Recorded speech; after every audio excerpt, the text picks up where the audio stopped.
$12 million in hidden debt. Falsified investor reports. I of everything. Her smile was as sharp as glass. You invited me here to humiliate me. So I brought the twins you abandoned and the career you built on lies. She stepped closer. By tomorrow morning, you'll lose everything. Your company, your reputation. Maybe your freedom, Jian. Before we dive into this beautiful story, don't forget to subscribe, turn on the notification bell, like and share this video. Help us reach 1,000 subscribers. Thank you and God bless you for your support. I pray that joy, peace, and unexpected blessings find their way to you this week. Amen. The wedding invitation trembled in Guyan's hands. She sat in the back of her Rolls-Royce, diamonds glittering at her throat, and read the handwritten note and sighed for the third time. Come see what a real wife looks like. Dress appropriately for your status. Her driver glanced in the rearview mirror. Ma'am, are you certain about this? Jian didn't answer. Her mind drifted 5 years away, caught in a memory she had never truly escaped. 5 years ago, she had been standing in the doorway of their bedroom, her hands resting protectively over her stomach. Junho hadn't even looked up from his phone. Sign the papers, Gian, please, she said, her voice shaking. Think about the children. I've already made my decision. His tone was calm, detached. I don't want this life anymore. Her legs had given way beneath her. She sank to the floor, clutching the doorframe. I supported you when no one else believed in you. I worked endlessly so you could succeed. And I appreciate that, he said at last, finally meeting her eyes. But there was no warmth in them. But Mina is my future. You belong to the past. Sign the papers and move on. Where am I supposed to go? She whispered. I have nothing. That's no longer my concern. He walked past her without another glance, as if she were just part of the room. 2 weeks later, Jian brought her children into the world, far from comfort, far from help, relying only on her own strength. Present-day mommy, Jian blinked. Her 5-year-old twins, Minjin and Xiaoyan, sat across from her in matching designer outfits, their feet swinging slightly above the floor. Xiaoyan reached out and touched her knee. Why are you sad? Jian wiped her cheeks, surprised to find them damp. Mommy's okay, sweetheart. Are we really going to see the man you don't like? Minjin asked quietly. Yes. Why? Jian smiled. It wasn't gentle. It was steady, certain. Because he invited us. Her phone vibrated. A message from her lawyer. Stock transfer complete. You now own 51% of Lee Enterprises. The board has voted you in as chairwoman. He is unaware. Jian's heart raced. 5 years. 5 years of rebuilding from nothing. 5 years of sleepless nights, long days, and quiet determination while her children slept beside her. 5 years of carefully planned moves, silent growth, and success built without anyone knowing her name. All for this moment, ma'am. Her driver said softly. We've arrived. The Grand Hyatt Hotel rose before them, draped in white roses and gold ribbons. Cameras flashed near the entrance as Seoul's elite stepped inside in elegant gowns and tailored suits. Junho's wedding, the event everyone was talking about. Jian stepped out of the car. Minjin and Xiaoyan stood at her sides, calm and composed, like they belonged anywhere they walked. Inside the ballroom, 200 guests filled velvet chairs. Crystal chandeliers shimmered overhead. A string quartet played a gentle melody. At the altar, Junho stood in a white tuxedo, smiling confidently. Beside him, Mina glowed in a gown that caught every light in the room. Jian's heels echoed softly against the marble floor as she took a seat near the back. No one recognized her.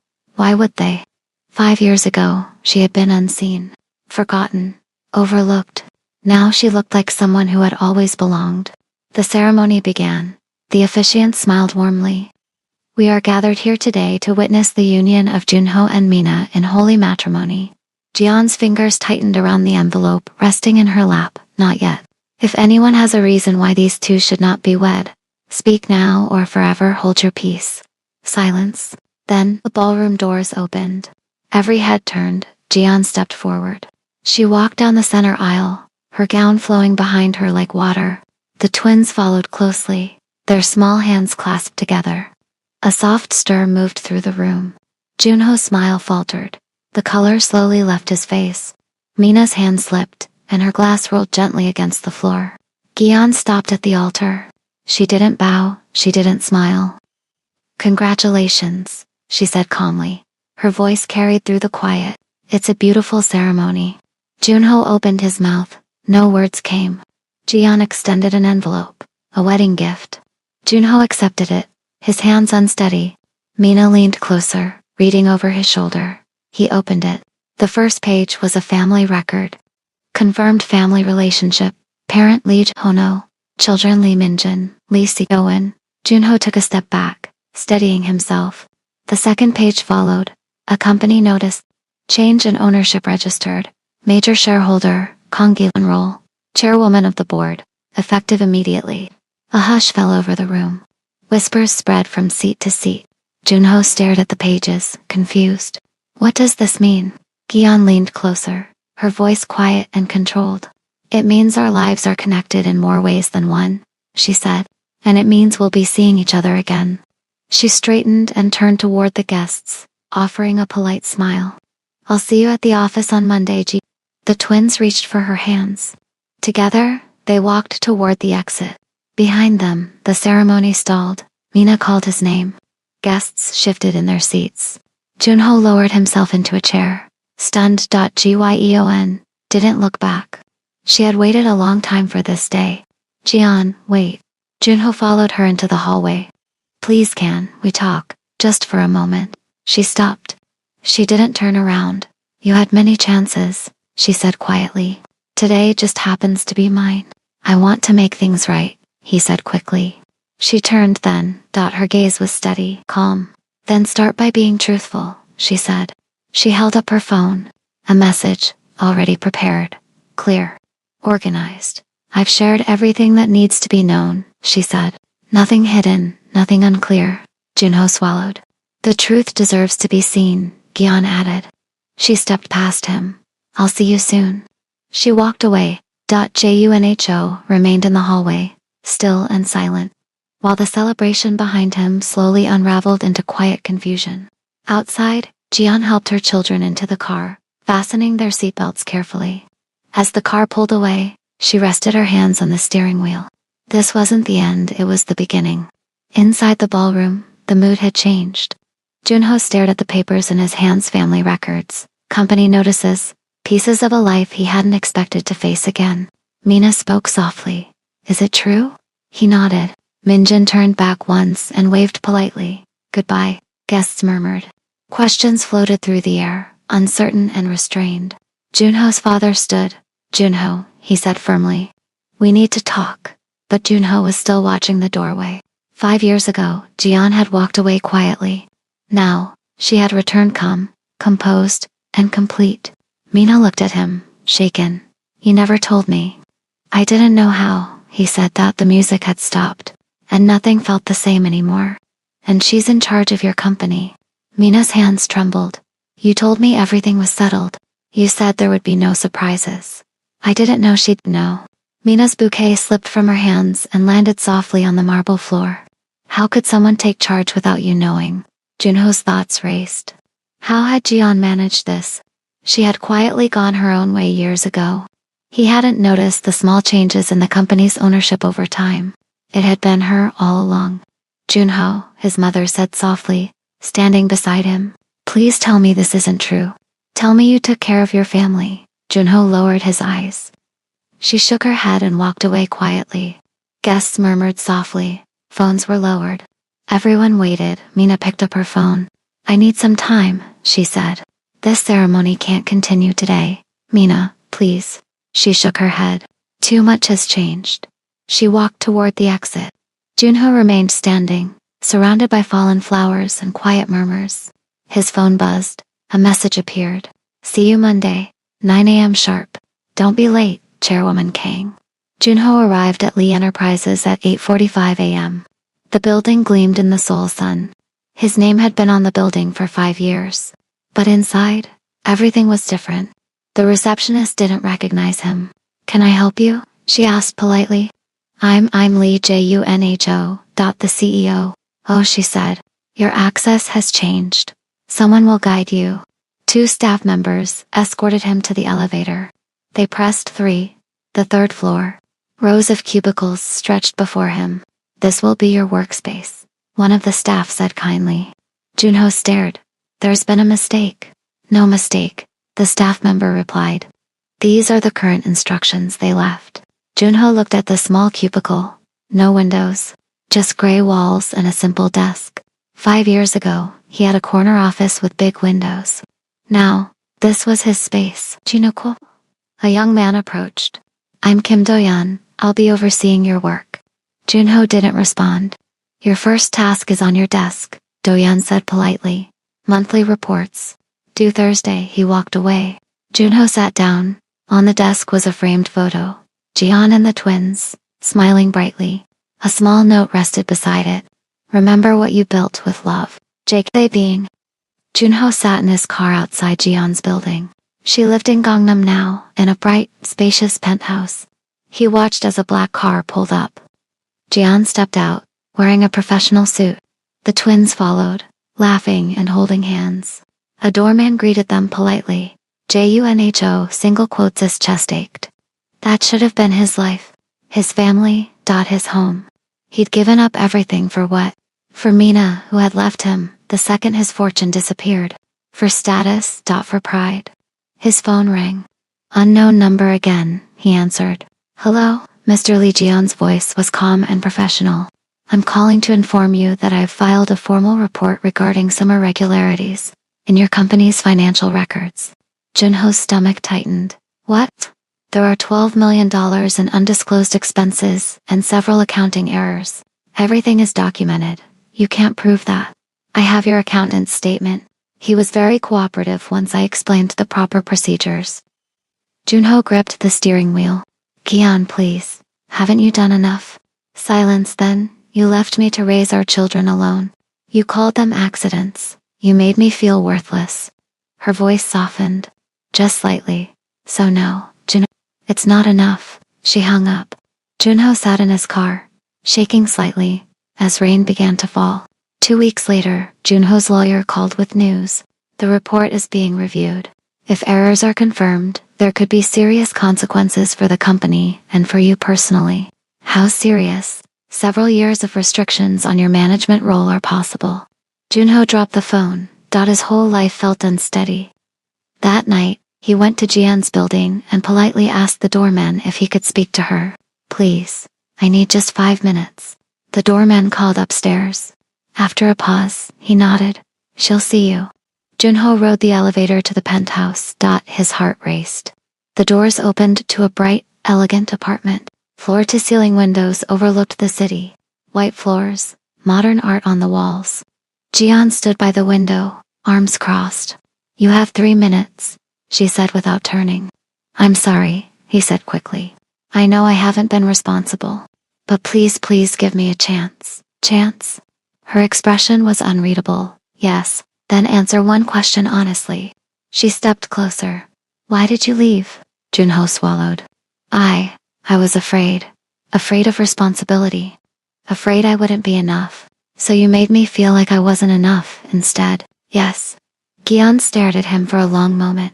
The twins ask about you sometimes. Junho's eyes widened. They do.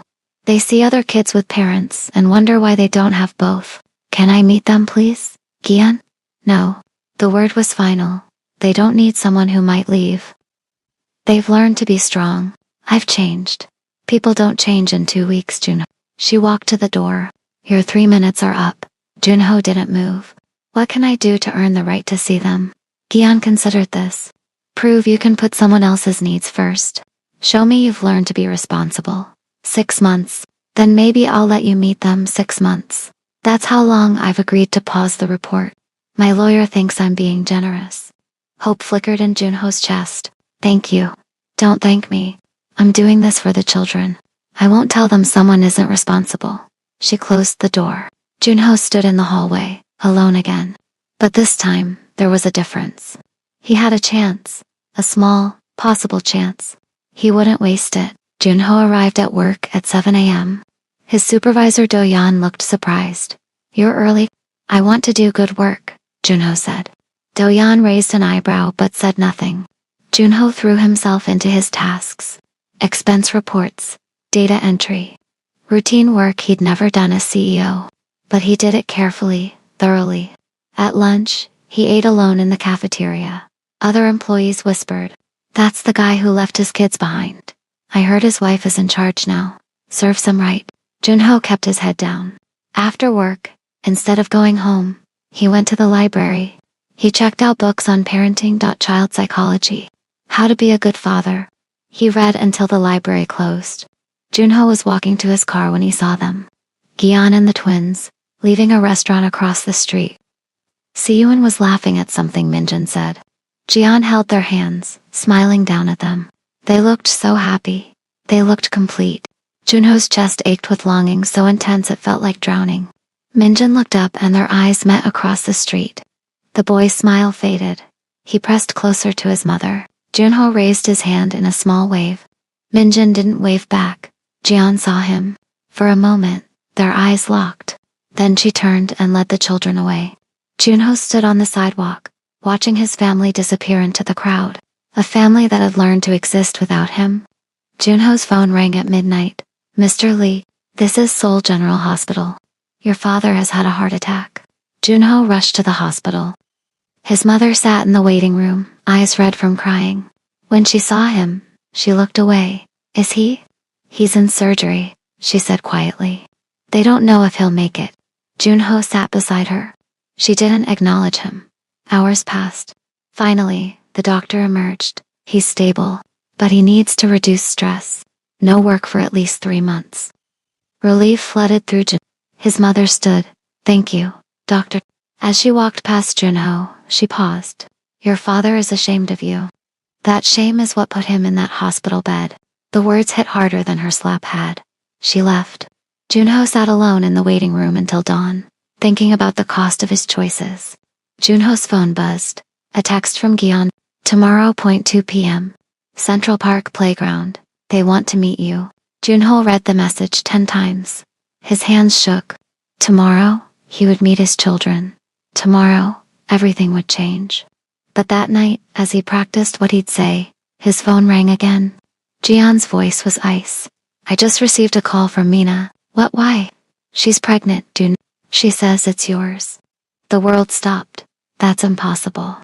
We haven't been together since." "She has ultrasound photos dated 8 weeks ago. 2 weeks before your wedding." Junho's mind raced. She's lying. She has to be. Figure it out, because if you have another child you're going to abandon, you'll never see Minjin and Seo. Ever. She hung up. Junho stared at his phone in horror. Everything, his second chance, his redemption, his children, was falling apart again. And this time, he didn't know how to fix it. Junho didn't sleep that night. He called Mina 17 times. She didn't answer. At 6 a.m., he showed up at her apartment building. The doorman blocked him. "Miss Park left instructions. You're not allowed up, please. I just need 5 minutes." "Sir, I'll call security." Junho stepped back, defeated. He sat in his car and texted her. "We need to talk. If you're really pregnant, we'll figure it out. But I need proof." 3 dots appeared, then disappeared. Finally, a response. "Meet me at Cafe Ma." 10 a.m., Junho arrived early. Mina showed up 20 minutes late, wearing oversized sunglasses and a designer coat. She slid into the booth across from him. "You look terrible," she said. "Are you really pregnant?" Mina pulled out her phone and showed him an ultrasound image. 8 weeks, just like Jian said. "How do I know it's mine?" Junho asked quietly. Mina's jaw tightened. "Excuse me, we broke up 3 months ago, Mina. The timeline doesn't. We slept together 2 weeks before the wedding." Her voice rose. "You said you wanted to make sure we were still connected." Junho's head pounded. He remembered that night. She'd shown up at his apartment, crying about wedding stress. But something felt wrong. "I want a paternity test." Mina's face went cold. "You don't believe me? I need to be sure." She stood abruptly. "But when it proves I'm right, don't come crawling back asking to be involved." She stormed out. Junho sat alone, coffee going cold, wondering how his life had become such chaos. His phone buzzed. A text from G. "Meeting with the twins is postponed until you resolve this. I won't introduce them to a father with more secrets." Junho closed his eyes. He'd been so close. 3 days later, the paternity test results came back. Junho opened the envelope with shaking hands. Probability of paternity, 0%, not his.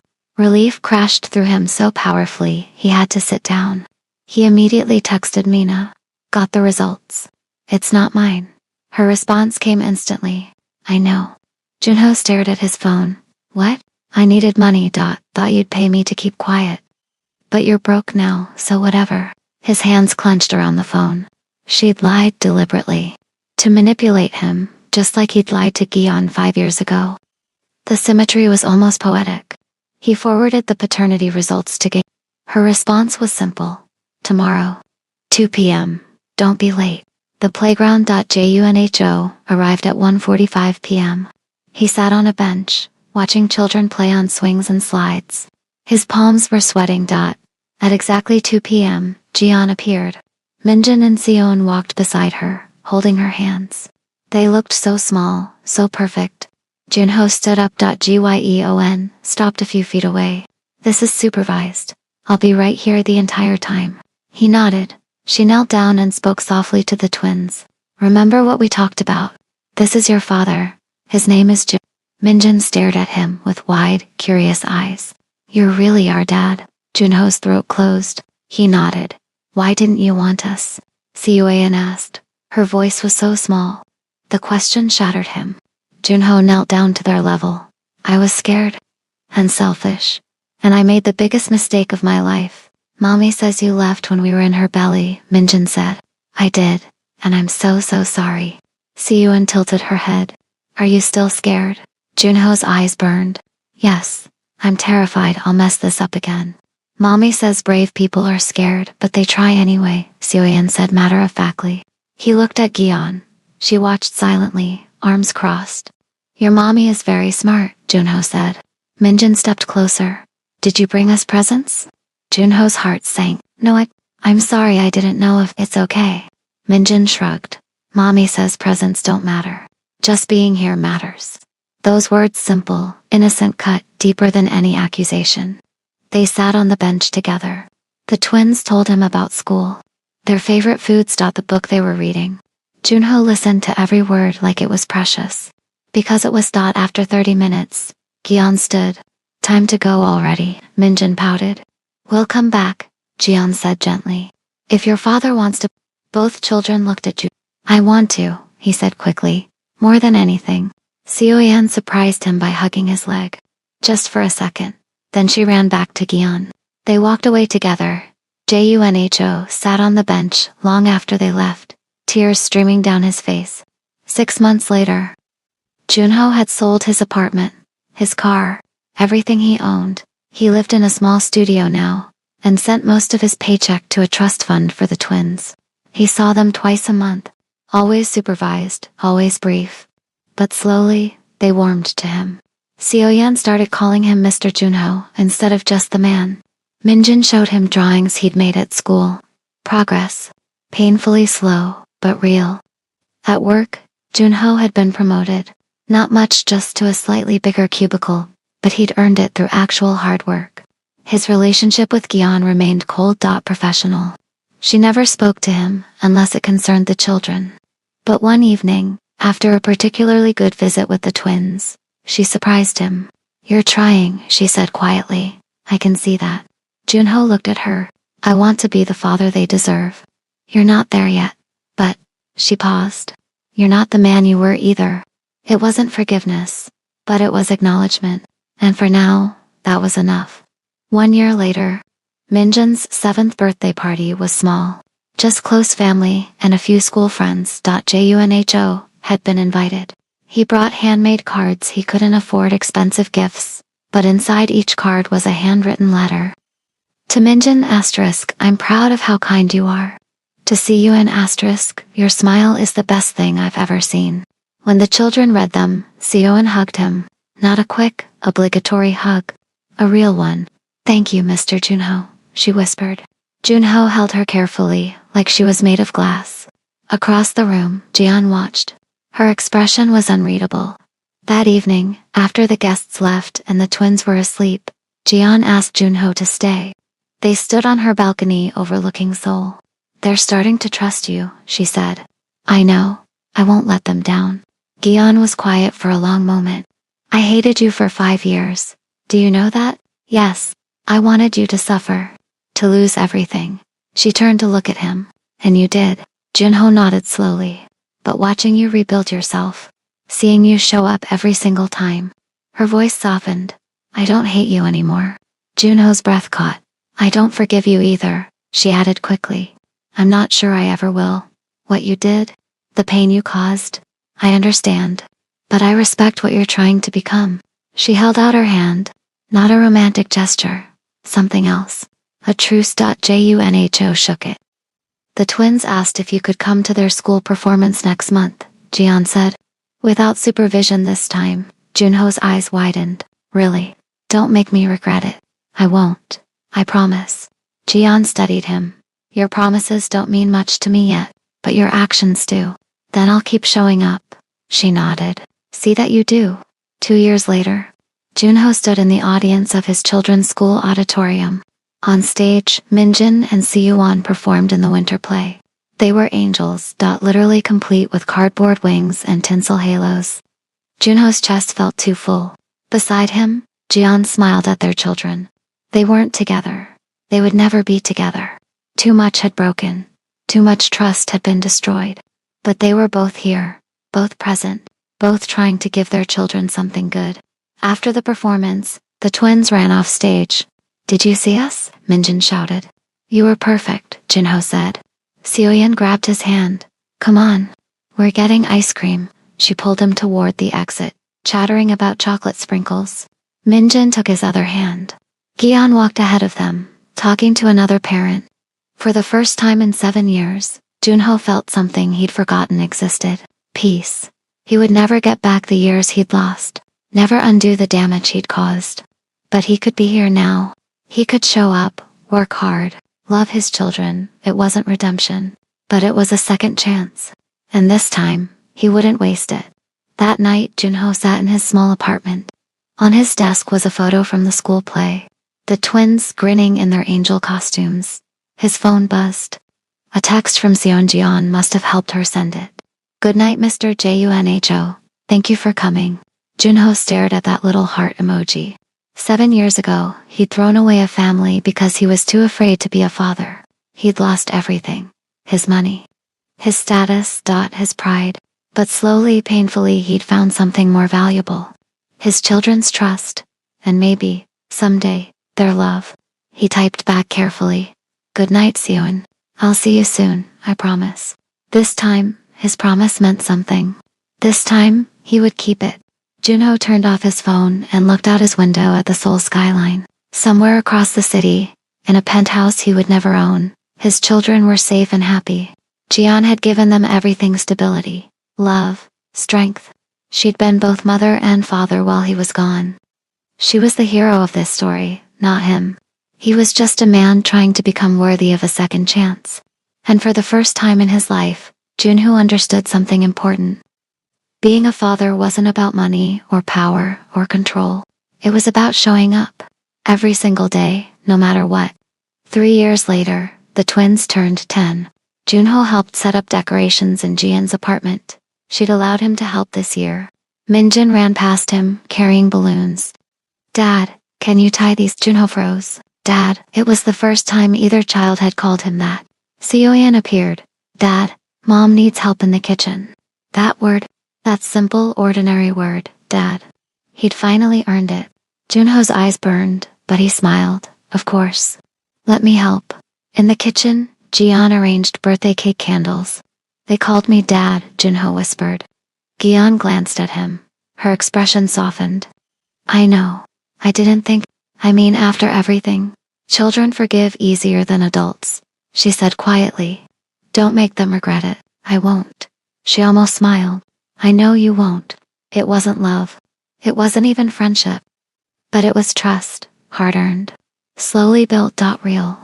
The doorbell rang. Party guests arrived. The twins ran to answer it, laughing and shouting.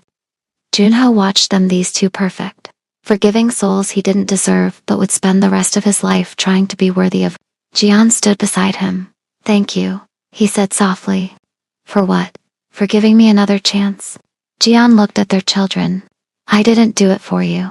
I did it for them. I know, but thank you anyway. She nodded once. Then they both moved to greet the guests, two separate people, united by one purpose: giving their children a good life. It wasn't the ending Junho had imagined 7 years ago, but it was real, and it was enough. The end. Quick poll. Did the story end the right way? Comment 1 if you wanted Gyeon and Gunho back together. Comment 2 if the ending was perfect as is. Comment 3 if Junho deserved worse. And while you're here, don't forget to like and subscribe for more addictive romance stories that'll have you feeling all the feelings. Why it works.